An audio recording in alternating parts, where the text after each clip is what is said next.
Let's look at the first piece of evidence. In May of 2024, the telescope spotted something that shouldn't exist. This is an object called JD's, Z14 if the card. I know, terrible name, but focus on that Z14 part. That is the redshift number. It tells us that we are seeing this object as it was just 290 million years after the Big Bang. Now, why is that a problem? Because at that time, the universe was basically a newborn. It should have been a ghost town. Just hot gas, darkness, and silence.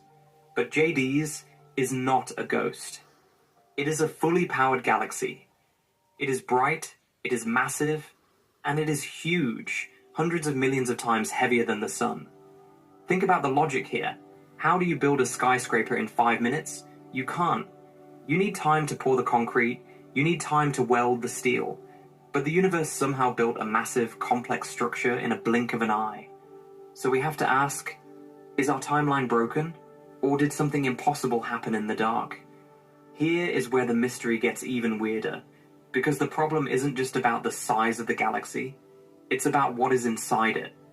You have to remember that to build a planet like Earth, or a complex biological machine like a person, you need heavy ingredients like carbon and oxygen. But the Big Bang didn't make those things.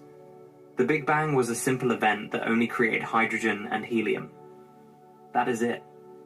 To get the heavy stuff, you need a furnace. You have to cook those ingredients inside the cores of stars. A star has to form, burn for millions of years to crush hydrogen into new elements, and then it has to die and explode to scatter those ingredients out into the galaxy. It is a slow, generational process. You absolutely cannot cheat the chemistry. But when James Webb analyzed the light coming from JD's, do you know what it found? It found a chemical signature that was full of carbon and full of oxygen. This is the smoking gun. It means that by the time we see this galaxy, entire generations of stars had already lived their lives, died, and exploded to create that dust. How is that physically possible? If the universe is only 290 million years old at that point, where did all that time come from? It's like walking into a brand new house that was built yesterday, smelling the fresh paint, and then walking into the living room and finding a 100-year-old antique chair sitting there. The chair proves that someone It's was almost here long like before God the house is was supposedly real, built. and the Who put Big it Bang there? Theory was And more just a importantly, TV show. Does the existence of that antique dust mean the house is actually billions of years older than we think? For 50 Nope. years, practically Yep. every astronomer